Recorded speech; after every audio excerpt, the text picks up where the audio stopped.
Hello everyone. Hello everyone. Welcome to the Parivartan Learning Center YouTube channel. My name is SP sir.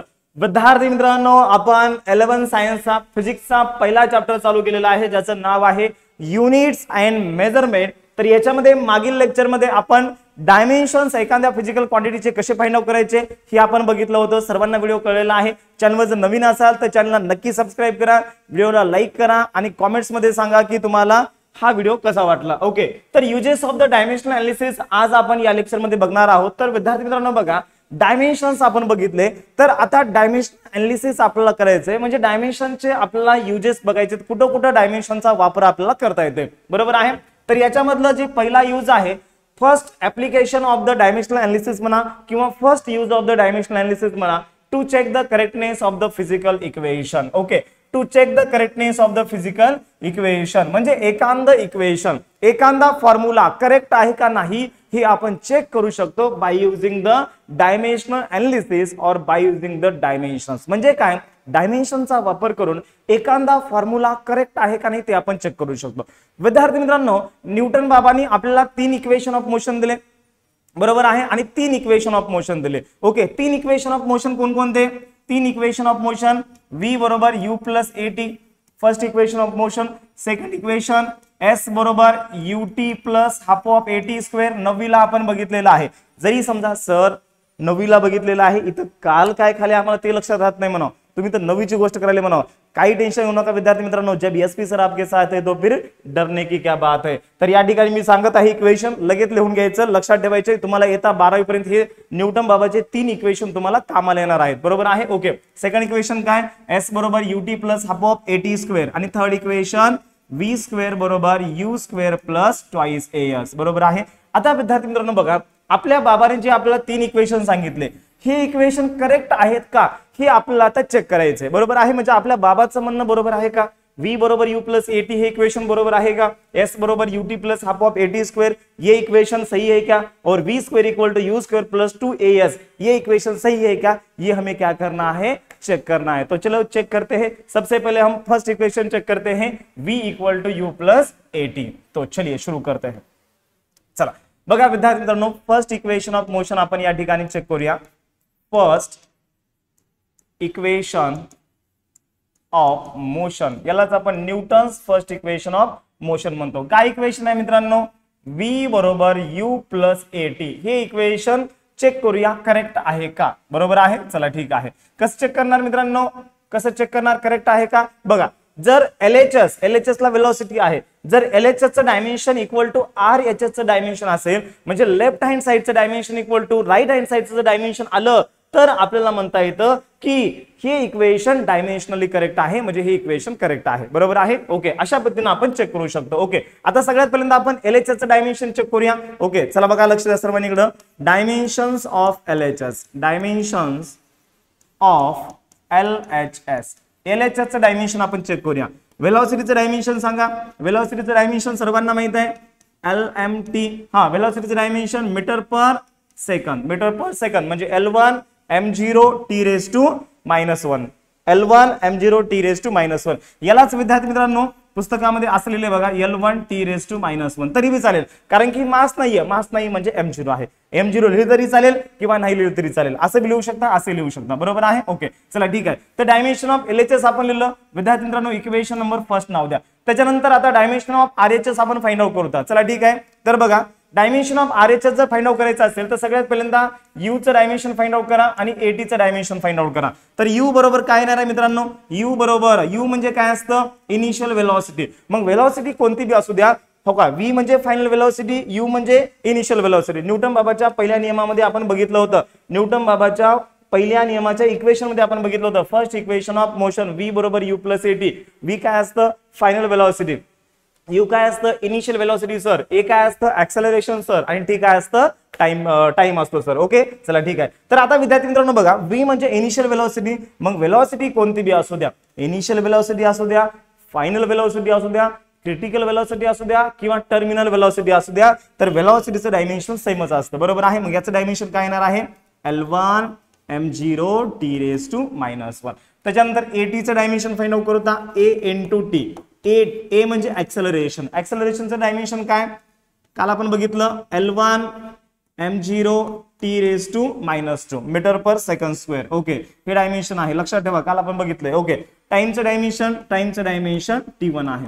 आता विद्यार्थी मित्रांनो बघा, या ठिकाणी या दोघांचं मल्टिप्लिकेशन करायचं. मग टाइमचं मल्टिप्लिकेशन करा. L आणि m ला ऍज इट इज लिहा, L1 m0. ओके, आता टाइमचं मल्टिप्लिकेशन करायचं. बेस समान आहे तर घातांकाची बेरीज किंवा वजाबाकी. इथं पण t आहे, इथं पण t आहे, इथं t लिहून घ्या. -2 + 1 -2 + 1 -1, बरोबर आहे. Okay, so ATचं dimension L1 m0 t⁻⁻1 आलं. आता विद्यार्थी मित्रांनो, आपण dimension of RHS find out करू शकतो का? कारण की U ची आपल्याला डायमेन्शन माहित आहे, ATचं डायमेन्शन माहित आहे. तर विद्यार्थी मित्रांनो, आपण dimension of RHS find out करू शकतो. तर बघा इकडं, डायमेन्शन्स ऑफ RHS. ओके, तर काय येणार dimension of RHS U + AT चं dimension equal to U + AT. हा, U चं डायमेन्शन सांगा. U चं डायमेन्शन आहे L1 m0 t⁻⁻1 plus AT चं डायमेन्शन सांगा L1 m0 t⁻⁻1. L1 m0 t⁻⁻1. आलं लक्षामध्ये. आता विद्यार्थी मित्रांनो बघा, जर गुणाकार असेल तर याचा गुणाकार करायचा, पण बेरीज असेल तर दोघांपैकी एक कॉमन लिहायचं. नेहमी लक्षात ठेवा, डायमेन्शनची जर बेरीज असेल, ऍडिशन असेल तर दोघांपैकी एक लिहायचं. ओके, हो का, गुणाकार असेल इथं t⁻⁻2 t⁻1, दोघांचा सरळ आपण गुणाकार केला, मल्टिप्लिकेशन केलं. पण या ठिकाणी तर बेरीज आहे, बरोबर आहे. बेरीज असेल तर आपल्याला काय करावं लागेल मित्रांनो? बेरीज असेल तर सरळ दोघांची बेरीज करावं लागेल. म्हणजे L1 आणि L1च होणार. नेहमी लक्षात ठेवा, तसं 2L1 होतंय, पण 2चं काही डायमेन्शन नसतं, त्याच्यामुळे L1 m0 आणि t⁻⁻1, बरोबर आहे. ओके, यालाच विद्यार्थी मित्रांनो बघा, आता हे RHS डायमेन्शन आहे, तर हे RHS डायमेन्शन आहे, RHS इक्वल टू, आणि हे LHS डायमेन्शन आहे, याला आपण LHS इक्वल टू किंवा V चं डायमेन्शन म्हणू शकतो. तर विद्यार्थी मित्रांनो, या ठिकाणी बघा, हे RHS डायमेन्शन. आता मला सांगा LHS डायमेन्शन काय? L1 m0 t⁻⁻1. RHS dimension काय? L1 m0 t⁻⁻1. बघा बघा, दोघांकडे बघा, हे डायमेन्शन आणि हे डायमेन्शन दोन्ही बी समान आहे का? L1 m0 t⁻⁻1, L1 m0 t⁻⁻1. Therefore dimension of LHS equal to dimension of RHS. मग जर dimension of LHS equal to dimension of RHS असेल विद्यार्थी मित्रांनो, तर आपल्याला म्हणता येतं की V बरोबर U + AT इज डायमेन्शनली करेक्ट. अलग लक्षामध्ये. ओके, कारण की आपण चेक केलं, LHS चं डायमेन्शन चेक केलं, RHS चं डायमेन्शन चेक केलं, दोघांचे बी डायमेन्शन सेम आहेत. म्हणून आपल्याला काय म्हणता येतं की V बरोबर U + AT हे इक्वेशन डायमेन्शनली करेक्ट आहे. म्हणजे डायमेन्शनचा वापर करून आपण हे इक्वेशन करेक्ट आहे हे दाखवलेलं आहे. म्हणजे विद्यार्थी मित्रांनो, आपल्या न्यूटन बाबाचं म्हणणं बरोबर आहे, तर V बरोबर U + AT असतं. अलग लक्षामध्ये. तर अशा पद्धतीनं डायमेन्शनल अनालिसिसचा आपण वापर कुठं करू शकतो? To check the correctness of the physical equation. एखादा फिजिकल इक्वेशन, एखादा फॉर्म्युला करेक्ट आहे का नाही ते चेक करण्यासाठी आपण डायमेन्शनचा वापर करू शकतो, डायमेन्शनल अनालिसिसचा वापर करू शकतो. लक्षामध्ये. चला ठीक आहे, स्क्रीनशॉट घ्यायचा. ओके, चला विद्यार्थी मित्रांनो, तुमच्यासाठी मी बेस्ट हँड रिटन नोट्स बनवलेले आहेत आणि या हँड रिटन नोट्स आपल्या परिवर्तन लर्निंग सेंटर ॲपवर अवेलेबल आहेत. त्याची लिंक मी डिस्क्रिप्शन बॉक्समध्ये दिलेली आहे. आणि जे विद्यार्थी सीईटीची तयारी करणार आहेत किंवा करत आहेत अशा विद्यार्थ्यांसाठी स्पेशल आपण विद्यार्थी मित्रांनो MST CET ची बॅच तुमच्यासाठी आपण स्पेशली घेऊन येत आहोत. तर परिवर्तन लर्निंग सेंटर ॲप डाउनलोड करा. या ॲपवर विद्यार्थी मित्रांनो भरपूर स्टडी मटेरियल अवेलेबल आहे. त्याच्यानंतर काही स्टडी मटेरियल पेड आहे, बरोबर आहे. कारण की विद्यार्थी मित्रांनो इतकी मेहनत आपण या ठिकाणी तुमच्यासाठी करत आहेत.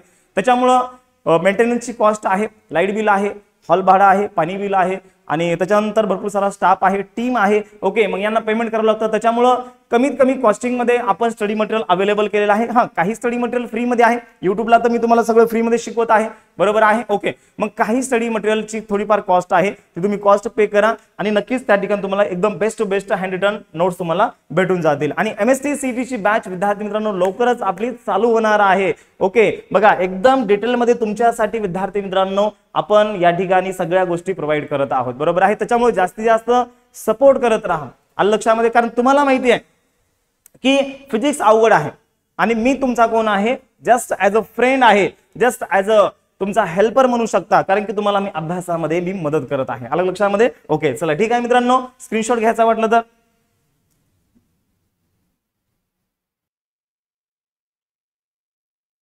चला विद्यार्थी मित्रांनो, आता सेकंड यूज बघूत आपण डायमेन्शनल अनालिसिसचा. डायमेन्शनल अनालिसिसचा सेकंड वापर आपल्याला बघायचा आहे, सेकंड यूज बघायचा आहे. काय आहे बघा, to establish the relationship between the related physical quantities. Okay, म्हणजे काय, एखादी क्वांटिटी दुसऱ्या क्वांटिटीवर डिपेंड आहे, रिलेटेड आहे, संबंधित आहे, तर त्यांच्यामध्ये रिलेशन ऑब्टेन करणे म्हणजेच विद्यार्थी मित्रांनो टू ऑब्टेन फॉर्म्युला.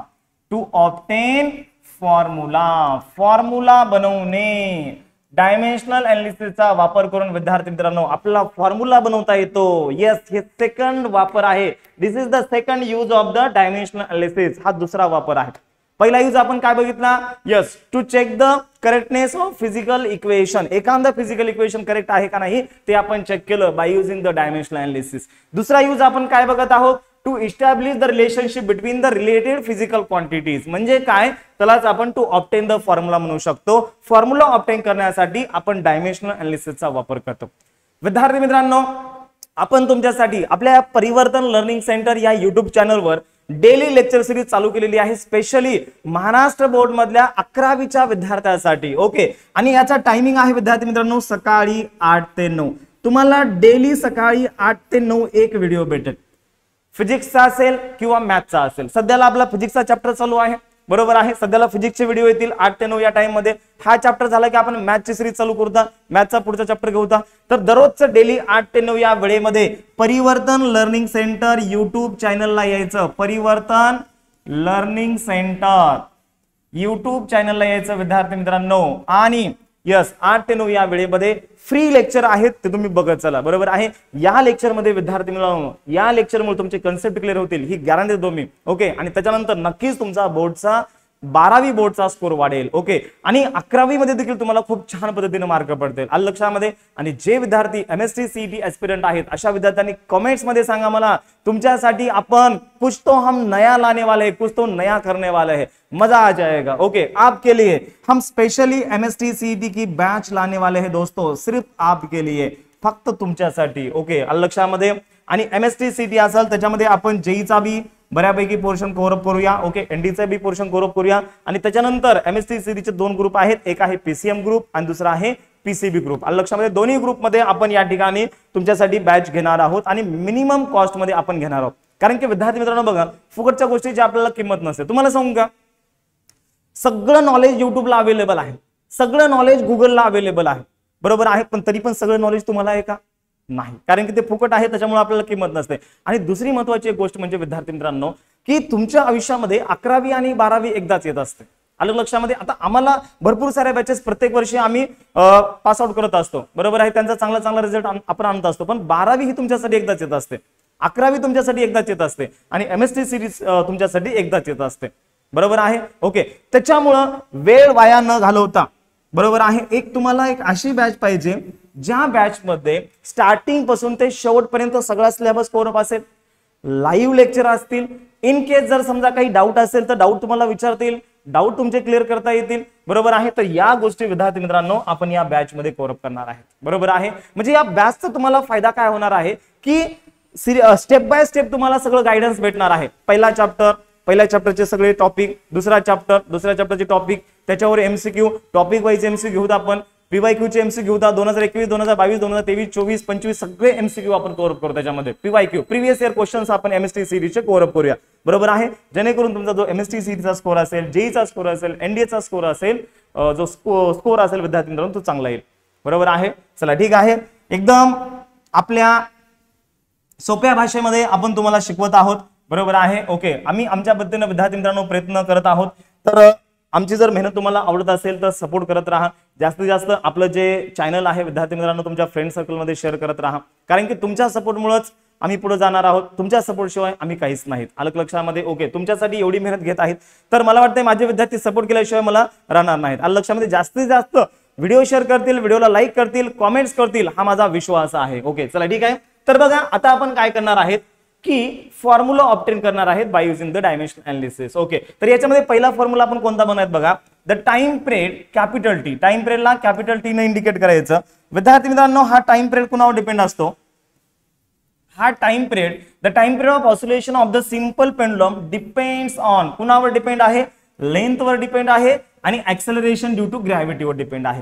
आणि आपल्याला काय करायचंय, फॉर्म्युला ऑब्टेन करायचा आहे to establish the relationship between, कुणामध्ये रिलेशनशिप इस्टॅब्लिश करायचं आहे, रिलेटेड फिजिकल क्वांटिटीज, म्हणजे एक क्वांटिटी दुसऱ्या क्वांटिटीशी रिलेटेड असेल, संबंधित असेल तर त्यांच्यामधलं यस आपल्याला काय करायचं, रिलेशनशिप इस्टॅब्लिश करायचं, म्हणजे फॉर्म्युला ऑब्टेन करायचं. म्हणजे या ठिकाणी बघा the time period of simple pendulum, okay, किंवा the time period of the oscillation of the simple pendulum, हा जो टाइम पिरियड आहे हा कुणावर डिपेंड आहे, हा लेंथ आणि एक्सेलरेशन ड्यू टू ग्रॅव्हिटी वर डिपेंड आहे. तर या दोघांमधला फॉर्म्युला काय असेल हे तुम्हाला ऑब्टेन करायचं आहे. म्हणजे हा एक आणि हा एक, हे दोन यांच्यामधला फॉर्म्युला काय असेल. आता विद्यार्थी मित्रांनो बघा याचं उत्तर आपण लिहूया.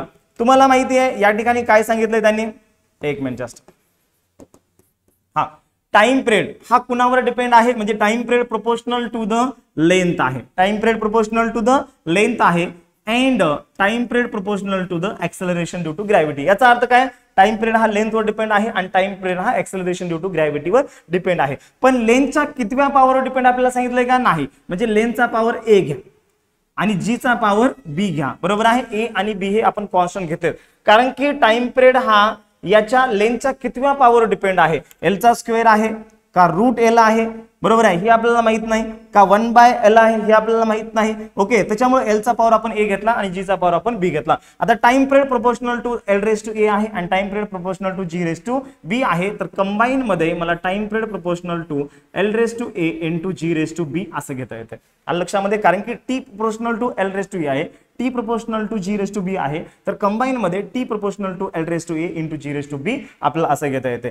त्याच्यानंतर विद्यार्थी मित्रांनो बघा टी बरोबर, आता हा प्रोपोर्शनॅलिटी साइन हटवला की आपण एक कॉन्स्टंट घेतो, त्यालाच आपण प्रोपोर्शनॅलिटी कॉन्स्टंट म्हणतो. इथं आपण के घेतलाय, तुम्ही काही बी घेऊ शकता. ओके, के घेतलेला आहे L raise to A into G raise to B, equation number first नाव देऊ होता. अलग लक्षामध्ये. ओके चला ठीक आहे. आता कशा पद्धतीने बघा फाइंड आउट करता येईल, पुढे लक्ष द्या. चला लक्ष द्या. हा तर टी बरोबर K into L raise to A into G raise to B. आता विद्यार्थी मित्रांनो हे इक्वेशन बरोबर हे इक्वेशन आहे, बरोबर आहे, म्हणजेच काय याचं डायमेन्शन बरोबर याचं डायमेन्शन आहे, बरोबर आहे. तर टाइम पिरियडचं डायमेन्शन काय, ओके, दिस मीन्स, याचा अर्थ काय, this means, okay, dimension of LHS equal to dimension of RHS. तर डायमेन्शन याचं काय, टाइम पिरियडचं डायमेन्शन, टाइम पिरियडचं डायमेन्शन फक्त T1 असतं, म्हणजे काय L0 M0, LMT चा फॉर्मॅट आपण घेतो, L0 M0 T raise to 1. Okay, कॉन्स्टंटला डायमेन्शन नसतं, लेंथचं डायमेन्शन काय असतं, L1 असतं. ओके, म्हणजे L1 M0 T raise to 0. Okay, याचा पॉवर A आहे. बघा लेंथचं डायमेन्शन L आहे. त्याच्यानंतर जी म्हणजे काय, ऍक्सेलरेशन ड्यू टू ग्रॅव्हिटी. जी म्हणजे ऍक्सेलरेशन ड्यू टू ग्रॅव्हिटी, आणि ऍक्सेलरेशन बघा कोणतं बी ऍक्सेलरेशन असू द्या, ऍक्सेलरेशन ड्यू टू ग्रॅव्हिटी असू द्या किंवा ऍक्सेलरेशन असू द्या, ऍक्सेलरेशनचं डायमेन्शन आपल्याला माहिती आहे काय, ऍक्सेलरेशनचं dimension yes L1 M0 T raise to -2, हे ऍक्सेलरेशनचं डायमेन्शन आहे. आणि याचा पॉवर बी असल्यामुळे इथं याचा पॉवर बी करून घेऊन टाकला. बघा ऍक्सेलरेशन ड्यू टू ग्रॅव्हिटी असू द्या किंवा ऍक्सेलरेशन असू द्या, त्याचं डायमेन्शन सेमच असतं. मग ऍक्सेलरेशन ड्यू टू ग्रॅव्हिटीचं डायमेन्शन म्हणजे ऍक्सेलरेशनचं डायमेन्शन, ऍक्सेलरेशनचं dimension L1 M0 T raise to -2 metre per second square आणि पॉवर बी घेतलाय. चला ठीक आहे. आता ए न मल्टिप्लाय करा आणि बी न मल्टिप्लाय करा. काय तर सांगा मित्रांनो, L0 M0 T raise to 1 equal to A न मल्टिप्लाय करा, ए न याला मल्टिप्लाय केलं 1 इंटू ए, हा 0 इंटू ए 0, 0 इंटू ए, हा 0 इंटू ए 0. त्याच्यानंतर बी न मल्टिप्लाय करा, एल रेस टू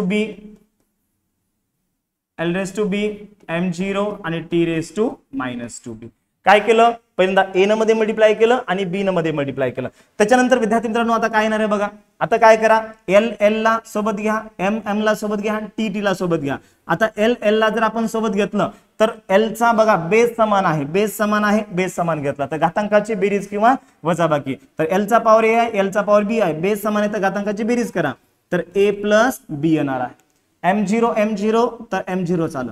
ओके, हा टी रेस टू 0 आणि T raise to -2b. Okay, तर बेस समान आहे, घातांकाची बेरीज 0 -2b, हा -2b आलं. ओके, आणि इकडे काय आलं विद्यार्थी मित्रांनो, L0 M0 T raise to 1 आलं, बरोबर आहे. ओके, आता आपल्याला काय करायचं विद्यार्थी मित्रांनो बघा, हे डायमेन्शन बरोबर हे डायमेन्शन आहे, तर LMT तर खालच्या क्वांटिटी सेम आहेत म्हणजे वरचे पॉवर बी सेम येणार आहेत. आता L चा पॉवर किती आहे मित्रांनो, L चा पॉवर 0 आहे, L चा पॉवर A प्लस बी आहे, म्हणजे काय येणार आहे मित्रांनो, A plus B equal to 0 येणार आहे. बघा L चा power A plus B, L चा पॉवर 0 म्हणजे A plus B equal to 0, M चा पॉवर 0 म्हणजे 0 इक्वल टू 0. हा टीचा पॉवर -2b आणि टीचा पॉवर 1 म्हणजे -2b इक्वल टू 1. तर या ठिकाणी -2b इक्वल टू 1 येणार आहे. तर हे a plus b equal to 0. आता विद्यार्थी मित्रांनो b ची व्हॅल्यू फाइंड आउट करू. आता हे -2 इकडे कशामध्ये आहे मल्टिप्लिकेशन, इकडे गेल्यानंतर डिवायडेशन 1 अपॉन -2. तर b बरोबर हे -1/2 आलं. b ची व्हॅल्यू भेटली -1/2. आता ही व्हॅल्यू इथं पुटअप करा. ही b ची व्हॅल्यू इथं पुटअप करा. तर a प्लस b ची व्हॅल्यू काय -1/2 इक्वल टू 0 प्लस minus minus a -1/2 equal to 0. आता हे -1/2 आहे, पलीकडे गेल्यानंतर +1/2 हे आलं +1/2 म्हणजे a रेज टू +1/2. a ची पण व्हॅल्यू 1/2, b ची व्हॅल्यू -1/2. आता या व्हॅल्यू कुठे पुटअप करायच्या, या इक्वेशन 1 मध्ये पुटअप करायच्या. बरोबर आहे. आता बघा from equation first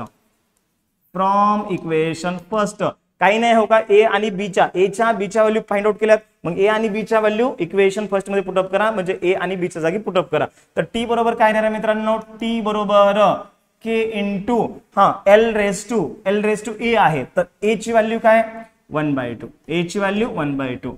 g raise to b आहे, तर g ची व्हॅल्यू जीच आणि b ची व्हॅल्यू काय -1/2. इथं आलं -1/2. ओके चला याला थोडं वर घेतो. चला आता बघा मित्रांनो, आता हा g चा पॉवर -1/2 आहे. g चा पॉवर जर वर -1/2 असेल तर याला खाली घ्या +1/2. g चा पॉवर खाली घेतल्यानंतर +1/2 आला. आता विद्यार्थी मित्रांनो बघा लक्ष करू द्या, k इंटू आता कोणत्या बी संख्येचा पॉवर जर 1/2 असेल तर ती संख्या वर्गमुळात असते. म्हणजे काय, x चा पॉवर जर 1/2 असेल तर ती संख्या स्क्वेअर रूट मध्ये असते, म्हणजे याची व्हॅल्यू √x असते. मग l चा पॉवर 1/2 आहे म्हणजे ही संख्या काय आहे स्क्वेअर रूट मध्ये आहे. अपॉन g चा पॉवर 1/2 आहे म्हणजे ही संख्या स्क्वेअर रूट मध्ये आहे. आलं लक्षामध्ये. ओके आता बघा पुढे काय येणार आहे, दोन्ही बी नंबर्स म्हणजे l आणि g स्क्वेअर रूट मध्ये घेतले. इथं बी स्क्वेअर रूट आहे, इथं बी स्क्वेअर रूट आहे. ओके आणि from experiment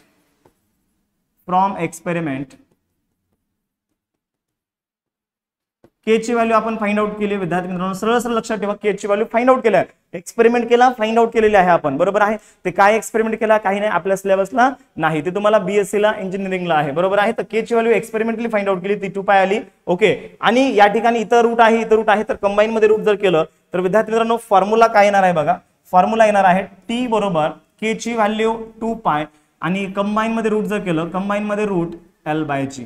this is the final expression. म्हणजे हाच फॉर्म्युला विद्यार्थी मित्रांनो बनलेला आहे. टाइम पिरियड हा लेंथ वर डिपेंड आहे, टाइम पिरियड हा एक्सेलरेशन ड्यू टू ग्रॅव्हिटीवर डिपेंड आहे. म्हणजेच काय, यांच्यामधला फॉर्म्युला आपल्याला ऑब्टेन करता येईल by using the dimensional analysis. बरोबर आहे. तर t बरोबर 2π इंटू √l/g. हा फॉर्म्युला विद्यार्थी मित्रांनो ऍज इट इज आहे. येता 12वीला कोणत्या चॅप्टर मध्ये, 12th चॅप्टर, 12च्या फिजिक्सच्या सिलेबस मध्ये ऑसिलेशन नावाचा चॅप्टर आहे, चॅप्टर नंबर 5. त्याच्यामध्ये हा फॉर्म्युला ऍज इट इज आपण शिकणार आहेत. कुठं 12वीला. आतापासूनच फॉर्म्युला पाठ करा. आता फॉर्म्युला पाठ केला तर डबल पाठ करायची गरज पडणार नाही, डबल रिव्हिजन मारा, लक्षात बसून जाईल. t बरोबर 2π इंटू √l/g. टी म्हणजे time period of the simple pendulum असतं. बरोबर आहे. तर अशा पद्धतीने विद्यार्थी मित्रांनो आपण फॉर्म्युला ऑब्टेन करू शकतो bye using the dimensional analysis. आलं लक्षामध्ये. चला ठीक आहे, याचा स्क्रीनशॉट घेता मग. चला स्क्रीनशॉट घ्यायचा असलं स्क्रीनशॉट घ्या, लिहून घ्यायचं असलं लिहून घ्या, किंवा नोट्स जर पाहिजे असतील बेस्ट हँडेड नोट्स तर बेस्ट हँडेड नोट्स आपल्या परिवर्तन लर्निंग सेंटर ॲपवर अवेलेबल आहेतच. बरोबर आहे. ओके चला ठीक आहे, याचा एक स्क्रीनशॉट घेतला मग. ओके आणखीन याला वर करतो, याचा एक स्क्रीनशॉट घ्या म्हणजे खालचा पार्ट तुमच्या लक्ष देईल. बरोबर आहे. सर्वांना समजायला व्यवस्थितपणे. चॅनलवर जर नवीन असाल तर चॅनलला सबस्क्राईब करायचंय आणि बाजूची घंटी आहे टोन दिशा दिला दाबायचंय. ओके चला ठीक आहे. जय हिंद, जय परिवर्तन.